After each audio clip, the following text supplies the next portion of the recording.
A lot of it is curated from customer questions, things we hear in customer service that then we answer on the blog, or questions that people submit. Welcome to How I Made It in Marketing from Marketing Sherpa. We scour pitches from hundreds of creative leaders and uncover specific examples, not just trending ideas or buzzword-laden schmaltz, real-world examples to help you transform yourself as a marketer. Now, here's your host, the Senior Director of Content and Marketing at Marketing Sherpa, Daniel Burstein, to tell you about today's guest. Marketing can be perceived as a devious force, tricking people into buying things they don't need and using services that exploit them. Ouch, I don't want my life's work to be that. In a society of choice, though, marketing can also connect people with things that bring them utility and joy. That's a better place to be. Even better, I believe the highest and best use of marketing is to nudge people toward choices that benefit them in the long term, even if they're less appealing in the short term, like healthy eating and exercise. Our next guest markets a product that helps reduce health risks, even though it's often more fun not to use it, frankly. So adding to the challenge, it's a taboo topic. The product is condoms. Here to share lessons and stories from her experience marketing this product, as well as her entire career journey, is Mila Impola, Director of Marketing and Communications at Global Protection Corporation. Thanks for joining us, Mila. Thanks so much for having me. I'm excited to be here this morning. We're excited to have you. So let's take a quick look at your background so people understand who I'm talking to. You've been a research assistant at the Cognition Culture and Development Lab. Mila's been an account manager at Camino PR. And for the past 9 years, she's been at Global Protection Corporation. Global Protection Corporation is owned by Carex Berhad. Carex is a publicly traded company on Bursa Malaysia. It reported 532 million Malaysian ringgit in revenue in 2023, equal to approximately $117 million. For Mila, she manages a marketing team of 10 and 50 contractors at Global Protection Corp. Okay, before we roll into this, I just want to read a content warning to our audience. This is a marketing and business podcast. They might not be used to hearing this, and for the wrong people, I don't want them to. So on How I Made It Marketing, we delve beneath the buzzwords of our industry to uncover the biggest lessons from our careers. Our guests share detailed, hard-fought, in-the-trenches stories of how they learned these lessons and put them into practice. Today's guest has spent a significant part of her career selling condoms. As a result, our in-depth conversation may involve frank discussions about sexual topics. If you are uncomfortable with the subject matter and prefer not to listen, you should turn off this episode right now. You can explore our other 107 episodes, which may be more suitable for you. All right, Mila, now that we have that out of the way, and I felt kind of bad about reading that, but you say, hey, that's part of my role. It's okay. Restrictions, you work in sexual health and condoms, you're used to all kinds of restrictions and content warnings, so I get it. Okay, good. Well, give us a sense. What is your day like as Director of Marketing and Communications? That's a great question. So I will say, and I'm sure you've had guests say this before, but it's truly no day is like another day. But it always starts with, we have the Slacks, right? I work fully remotely, the emails, the Slack, we use ClickUp for project management. And I personally am the queen of sticky notes. So I always have my little sticky note that I make in the morning. I said, if you do these 4 things today, it's already been a great day, right? No one can argue that I am the queen of sticky notes. That's how I've kind of known, even across the company. But overall, a day in the life of a condom marketer is thinking about the challenge of how do you make condoms something that people want to wear, right? As you said earlier, it's often a lot more fun not to use one. We get it. Condom is a barrier. A lot of people don't want to use them, but that's the great challenge of working in condom marketing. How do you we create programs that bring people into our brands, like One Condoms, because at Global Protection, we have a variety of different brands, from our Satin Dams to Trustex to Atlas, but one of our main brands is called One Condoms. And through there, we do a lot of programming. We do condom wrapper design contests. We do Project Condom, where it's a fashion show where all the garments are made out of condoms. It's not a fashion show of people wearing condoms, which is the first question I usually get. We're also launching a college ambassador program, and we work with bands on a lot of customized condoms so they become safer sex advocates at their concerts. So it's how do you develop programs and educational content so that people know about condoms, they get excited about condoms, and they want to pick up the condom at an event because it has a funny beaver or street art by your favorite street artist, right?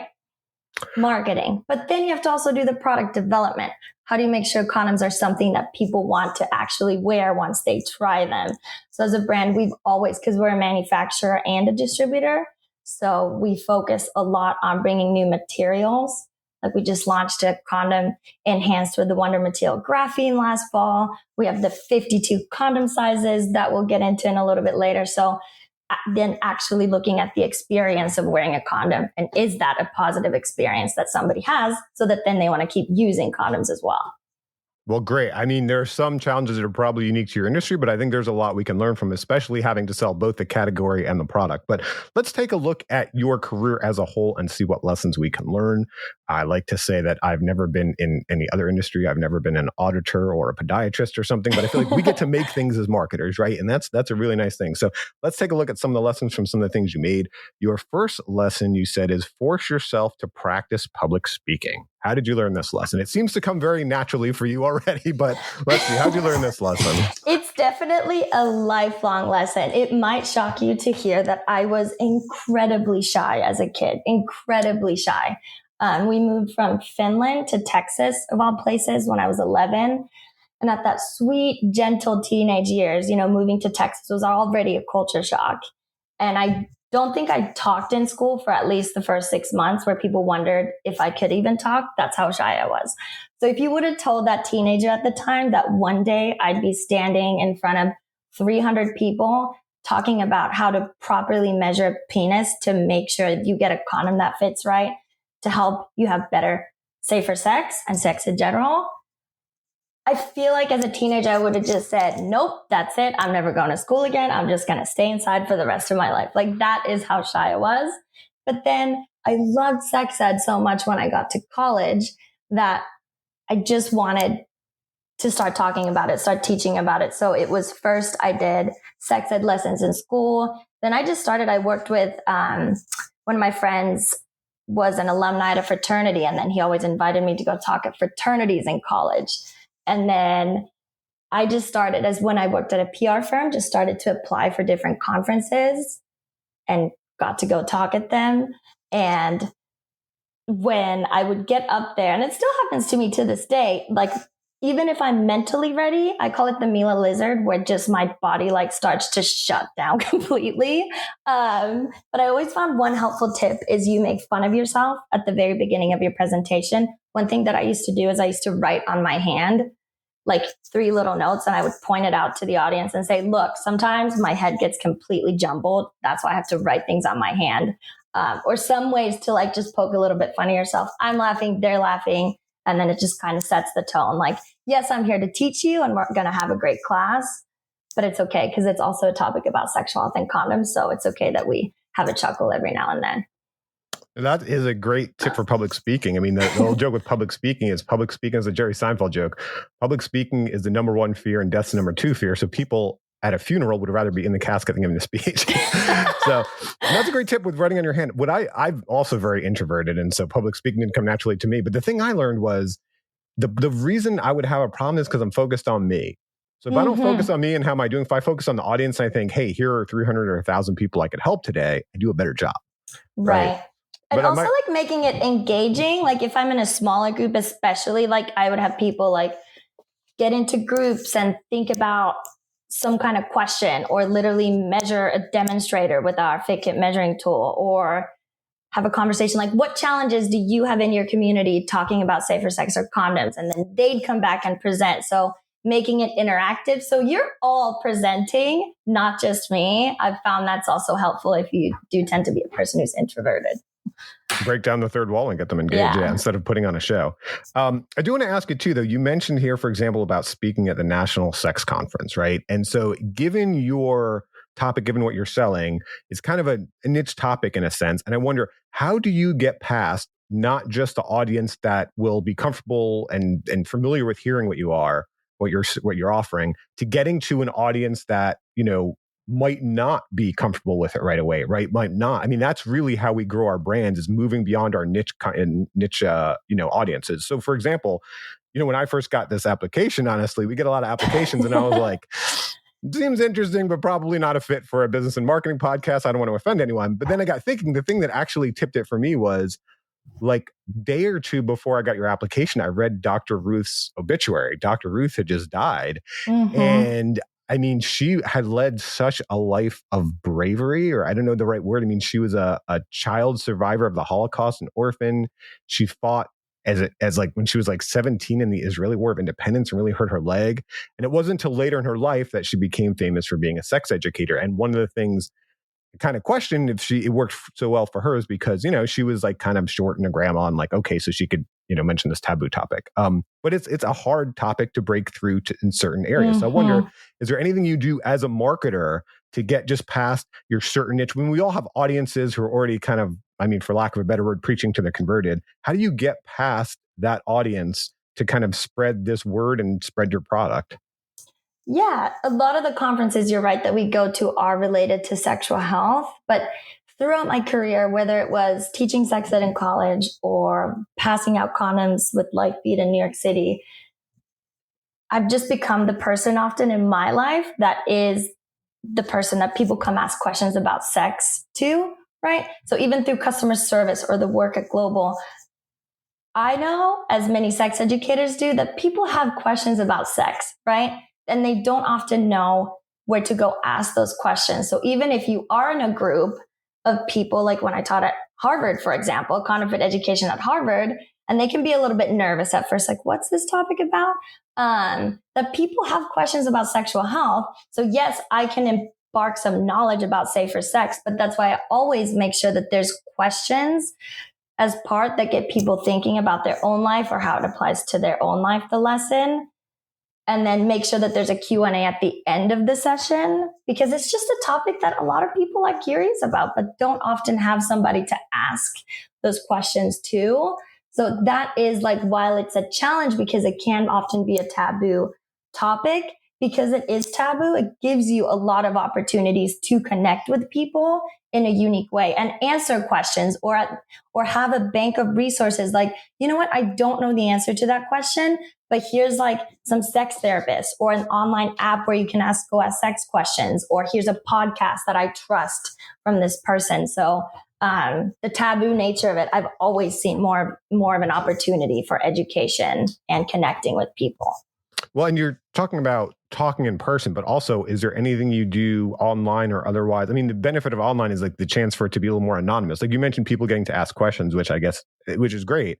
But we also talk about introversion. I'm an introvert. You're an introvert. Not only do I not like speaking on stage, but asking a question in the audience about math is hard, let alone, this topic. So is there anything, do you use any online or digital platforms to help have that education and back and forth, but in a more anonymous fashion?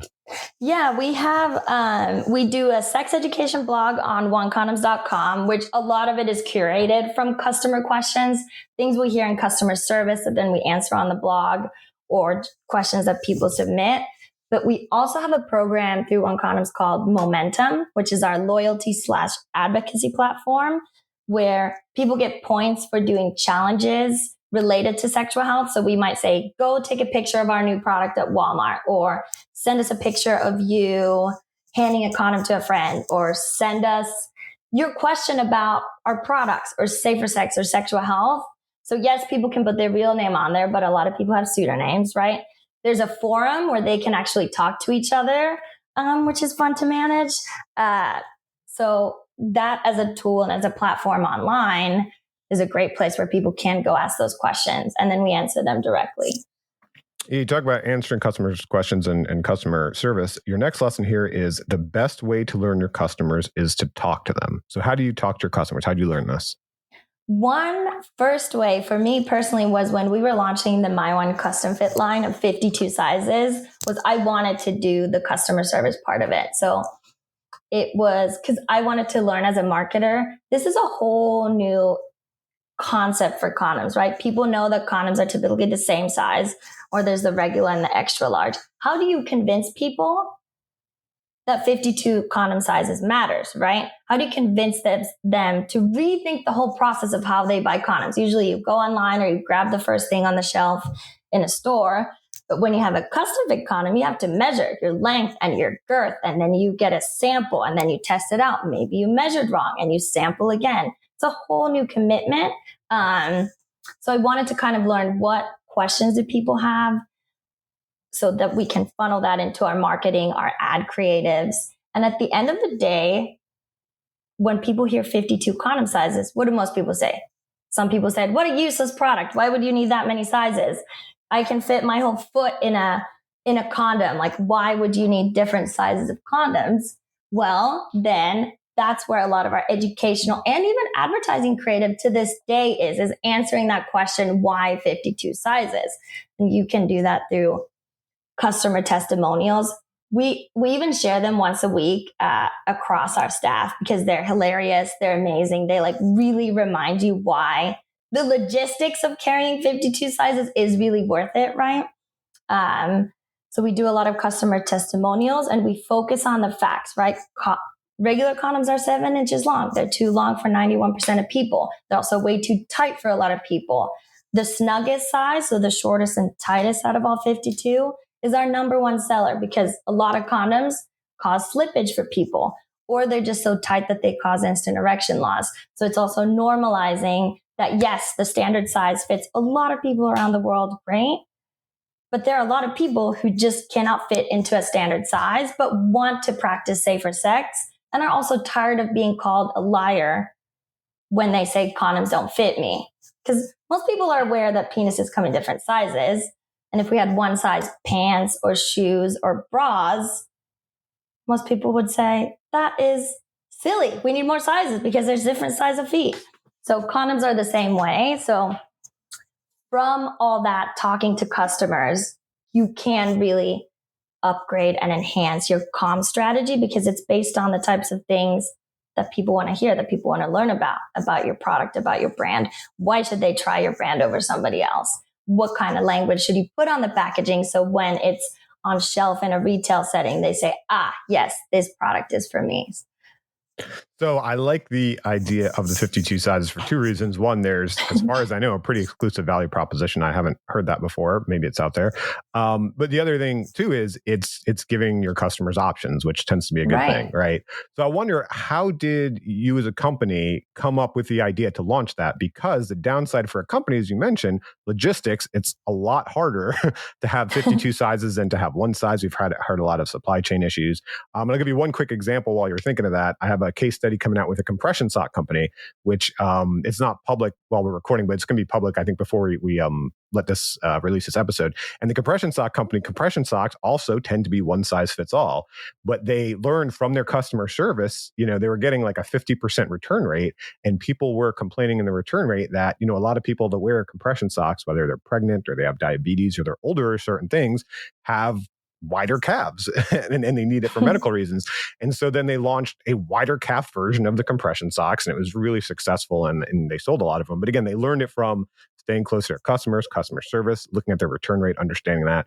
So a product like condoms, where you cannot try it on ahead of time, right? I mean, a lot of online companies have sizing issues, shoes, clothes, or whatever, but some of them you can go in the store and try on. You cannot try on ahead of time. It does lead to a challenge of, okay, why should we sell all these different sizes? So how did you or the company come to that understanding of yes, this is worth investing in, we'll trial it out, or however you did that to understand that this was a successful approach going forward for your value proposition? I'm so glad you brought that up. Thank you.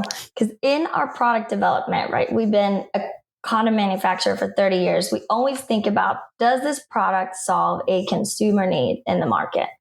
Does it make sense? Because condoms are a medical device. Even the Flex graphene condom that we brought to market last fall took us 10 years to bring to market.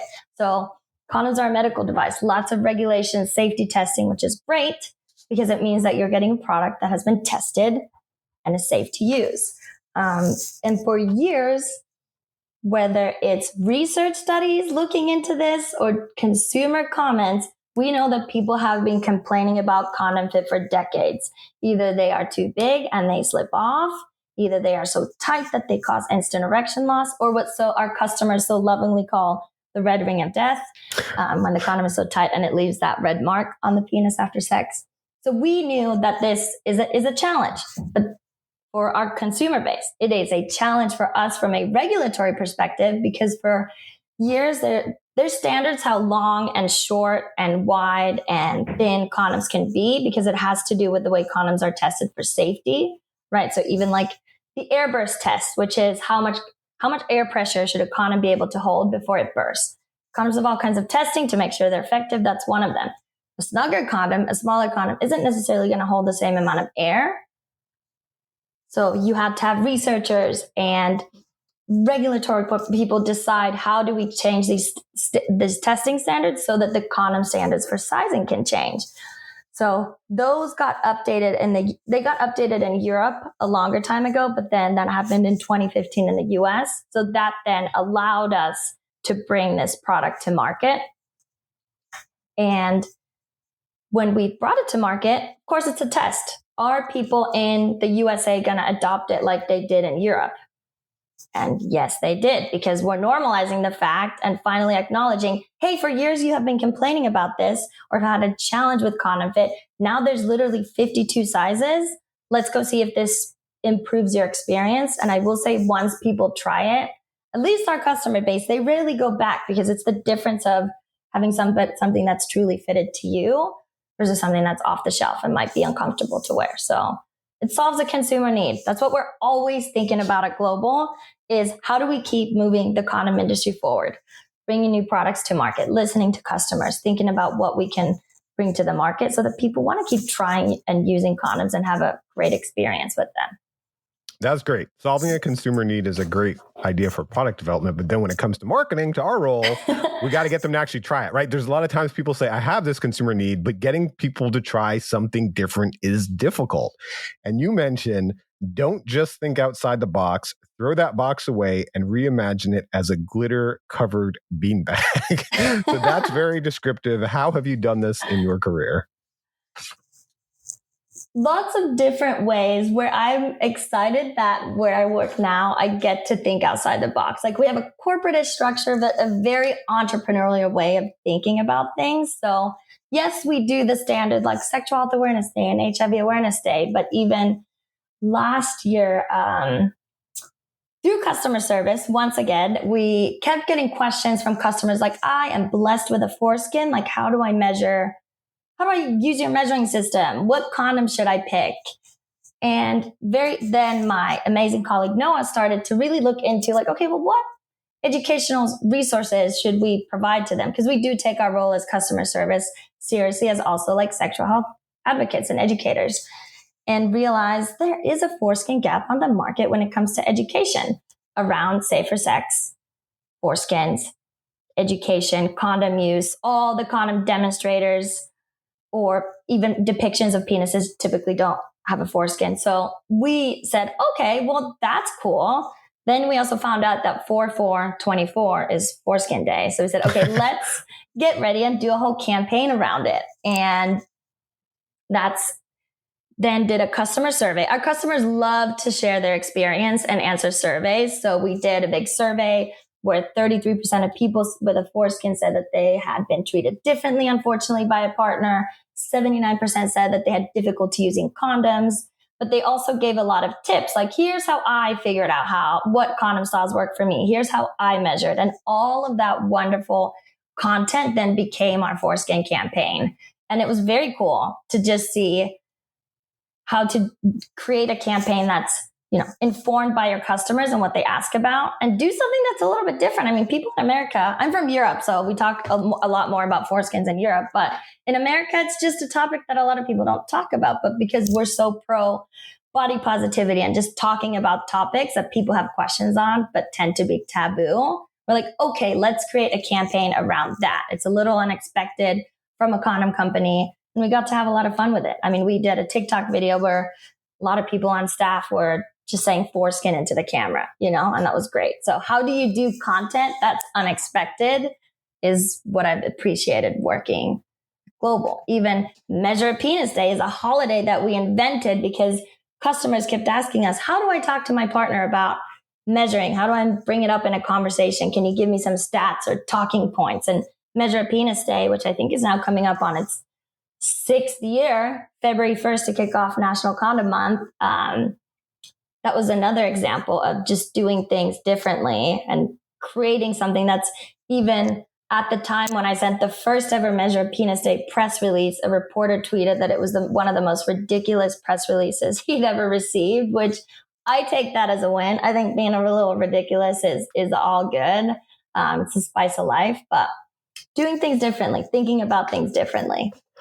So I love that you're doing things differently. I love hearing that you're very responsive to your audience or creating a lot of content. But then I ask, what do you do or what processes do you have in place to not go over the line, whatever that may be? Because one thing brand marketers really struggle with, social media marketers, right, is they try to get engaged in cultural conversations, sometimes political conversations, to get engaged with their audience. They're trying to have fun. They're trying to be different. They're trying to stick out because there's so much darn noise. But sometimes they run into trouble. The brand did the wrong thing and it can blow up in their face. So do you have any processes in place? Or you mentioned you have a team of 10, 50 contractors. That's a lot of people getting engaged there, maybe directly social media real time. What do you do to make sure that whatever that line is, you don't go over that line? That's a great question. We do a lot of team brainstorming. What conversation should we be part of? What shouldn't we be part of? Often what we're part of is what our customers are part of, because we do have programs like Momentum and social media where we're chatting with our customers. We work with sex educators and bands. So we're always kind of monitoring. And then a big question for us is, how do we add to the conversation from our lens of expertise? Like, how do we talk about condoms, or how do we talk about sexual health? And how do we talk about things that matter to us as a brand and to our customers? And how do we stay in the rails? I'd say is we also, when we're planning some of these campaigns, we do really try to hold ourselves to like marketing checklists and go to launch checklists where we have buy-in at the beginning of, okay, here are all the levers we could pull, from press to influencer campaigns to all the ways that we can do marketing. What are we going to do? Are we going to do video creative? Are we doing Reddit ads? And what are we doing so that we have team buy-in at the beginning? So we know how big is this project, what time commitment, and what is truly the assets that we need to create, so that then when we're launching the campaign, we're kind of all on the same page and we all know what's going on and how do we all fit into the bigger part of the campaign. All right. Well, there are some lessons that we learned from Mila from some of the things she made in marketing. In just a minute, we're going to learn some lessons from some of the people she collaborated with, because that's a great thing we get to do as marketers. We make things and we make them with people. But first, I should mention that the How I Made It in Marketing podcast is underwritten by MECLabs AI, the parent organization of Marketing Sherpa. You can transform your marketing results with MECLabs AI. The team has made 39 updates to MECLabs AI since the official launch of the full featured version last month, including voice to text, image generation, and the ability to create and link prompts directly from the dashboard when you build your own custom experts and apps. You can start using MECLabs AI for free at meclabsai.com. That's MECLABSAI.com. All right. Well, as I mentioned, we talked about some of the things you made. Now let's talk about some of the people that you collaborated with. Your first lesson, you mentioned mentorship is so rewarding and impactful. And some of the people you mentioned are Dr. Christine Laguerre, Julie Fager, Elizabeth Toledo, and David Weedell. So can you tell us, like, how did you learn about mentorship from these folks? I'm guessing they mentored you. And Yeah, I've been very lucky throughout my life to have really great mentors. So the first you mentioned was Dr. Christine Laguerre. That's when I worked in college at University of Texas at the Center for Applied Cognitive Science at the University of Texas. Essentially, it was doing research in a children's research lab. And at the time, I loved research. I loved my psychology degree that I was studying, but I was also doing in Julie Fager's class, Healthy Sexuality and Peer Education. So because I was studying psychology, I thought, and because I loved sex ed, I thought the only thing that I could really do as a career path was to become a sex therapist, right?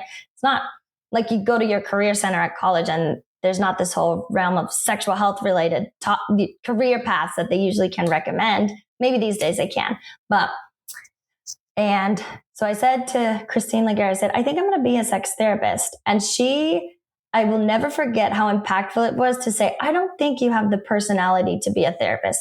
I'm sure she said it in a much nicer way, but really pointing out that maybe there's definitely other paths that I could take that isn't just being a therapist. Not that there's anything bad being a therapist. I know now, looking back at my life, I would not have been a great therapist, I don't think. But lucky for me, then Julie Fager, where I was working with the peer sexual health education, recommended for me to go to a conference, YTH Live, which was Youth Tech Sexual Health Conference, where I actually ended up presenting a few years later as a full circle. And at the time I got the flight and then the conference was sponsored, but I didn't have a place to stay. So I put a call out to Facebook, and it was one of those, I stayed with my friend's grandma's friend in San Francisco, and I went to the conference, and that's where I met Pablo, who ended up being my boss at Camino PR. So a day after I graduated, I moved to do public relations of all things, right? But because most of the clients were related to sexual health, LGBTQ equality, all kinds of things that I was very passionate about, then they said, okay, we're going to take a chance on you. And again, I had amazing mentors there, even though I had never written a press release. I didn't know what pitching was, but I was so hungry just to learn more and just to figure it out and to talk about sexual health that all of a sudden I found myself in a career in public relations. A day after I graduated college, I moved to New York City to do that. And Elizabeth was such a powerhouse mentor, teaching me all those things, those skills. She would throw me into client meetings and say, go, just do your best, try. Where people were really taking chances on me in areas where I didn't know what I was doing, but wanted to really do a great job. And then that's how eventually I ended up at Global Protection. One Condoms is we did a campaign together around street art and sexual health in New York City. And then I ended up moving to Boston to work for One Condoms, Global Protection. But again, now I was in consumer products, pricing strategy, margin calculations, and said, okay, time to Google some stuff again, time to YouTube some stuff again, right? And I think that's the great thing about marketing is that a lot of skills you can learn on your own and go try. Like, don't pretend to be an expert in anything, but listening to podcasts, watching YouTube videos, you can learn a whole lot. But it is those mentors throughout my life that did take a chance on me that I am so proud that they took those chances on me, and so thankful. And that's what I hope to now do, not only as a leader of my team, but the team that I manage, but also just trying to find other ways to mentor people, because it's how I made it as a marketer. Is mentorship was a big part of it, and now I ultimately want to give back. There you go. Mentorship is how you made it. I like that. Sometimes I love that career journey. A lot of marketers too. It's not like the expected. They started one place and then ended up here. But also, when you kind of hear someone talk back on their career journey, it just sounds, for lack of a better word, so easy and such a straight line. So I want to ask you, can you think of a specific example where in your career, you had a no and you had to overcome it and how you did that? That's a key thing we have to do as marketers.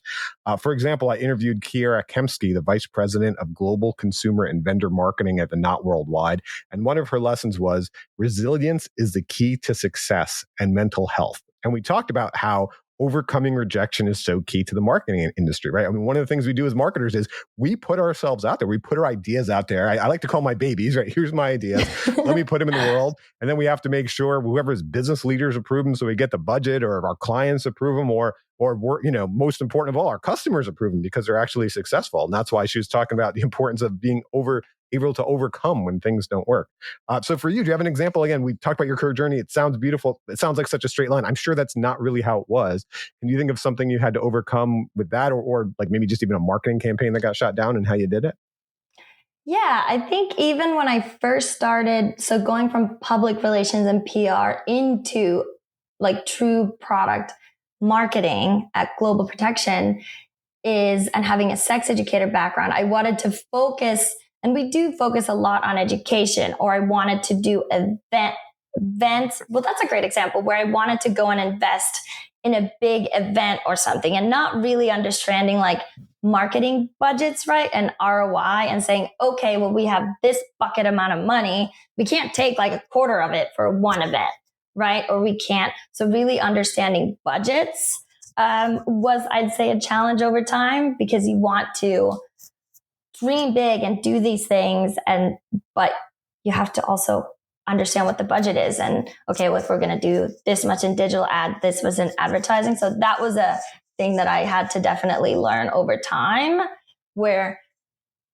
sometimes I feel early in my career, it's well, they're shutting down my ideas. They don't think they're good, but it's more no, we have to also we think outside the box, but we also have to live within a budget, right? Well, how did you learn that? I mean, I've talked to marketers who would just get buddies with the CFO and sit down and learn everything and get them on board. And you also mentioned just podcasts and YouTube and kind of the do-it-yourself way. Like, how did you learn how to do that budgeting, right?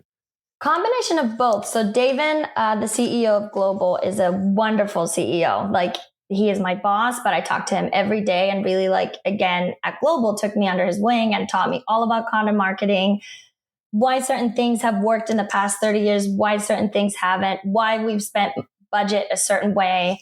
So it's a combination of learning online, but really, again, having a mentor like David at Global to be able to talk through those ideas and say, okay, maybe we're not investing that much in this event, but what if we do half and then we do 4 smaller events or things like that, where you bounce off ideas. And as you bounce off ideas and you understand why, then you don't get you don't get like your feelings hurt because somebody doesn't take your ideas, right? And I feel like beginning of a career, at least for me in my career, you feel a certain type of way if somebody shuts down your idea, versus then you work in marketing for long enough and you realize, no, there's reasons to this. And it's not because your ideas are bad, but there's often things happening in the background, like budget, timing, resources, all that stuff that lead into decision about why you're going to do something or not. All right. So we saw that career journey, got us to today. And you say, find a job you love. You learned this from a collection of new friends and strangers asking what you do for a living. So tell us about this key lesson, find a job you love. What advice would you give to other people? And you know, how did you come to embrace this so much? Right. I think I consider myself very lucky that I do get to have a job I love. And it's not so easy because sometimes you can't turn a passion into a career, but I am excited that I get to work in condoms every day because that's what I've been passionate about since I was a teenager. But it is interesting when I talk to strangers, and I often wait for the question like, oh, what do you do? And I'm like, oh, let me tell you, I work in condoms. And I have some colleagues who aren't comfortable sometimes saying, like, to a stranger, like, I work in condoms, and they'll say, I work in medical devices.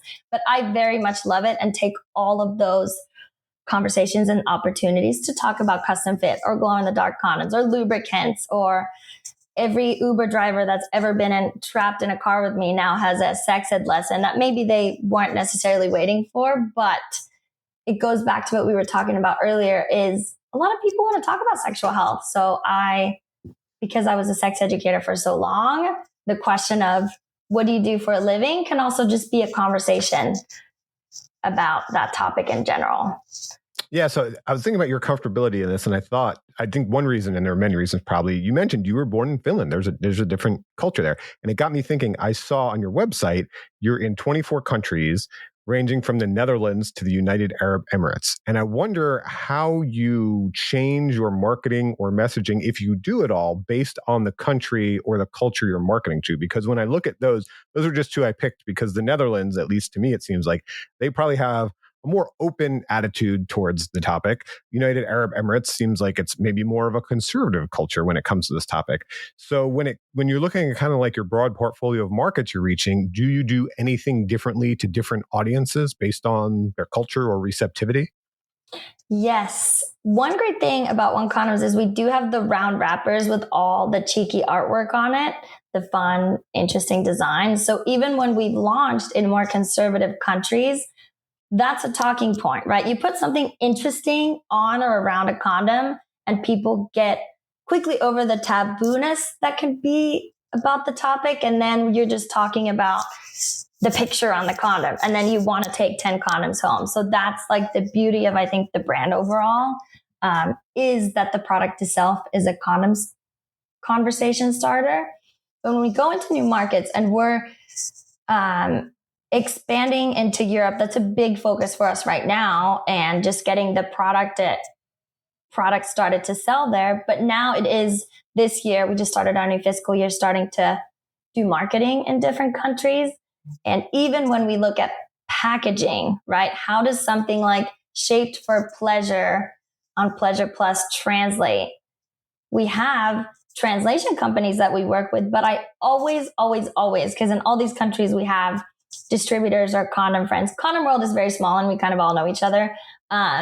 You have to go ask somebody locally who understands condom marketing and their local language and say, does this joke or this tagline or this thing, how it's translated here, actually translate right?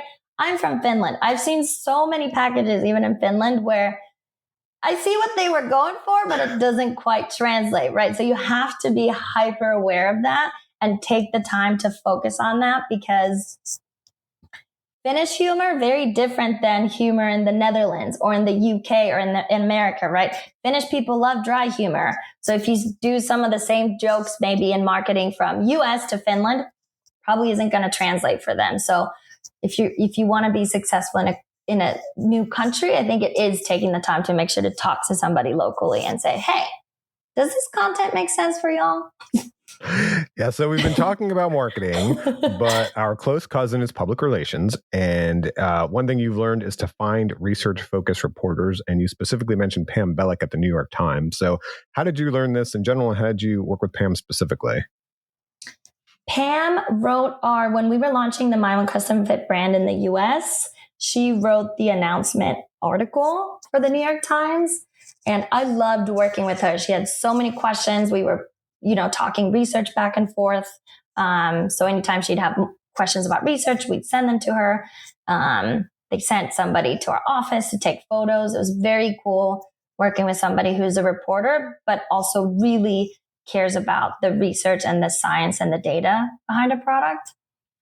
And then when we, years later, became the first condom FDA approved for anal use, she also wrote the announcement article for that, asked us a lot of questions. How did we get there? Why did it take 10 years?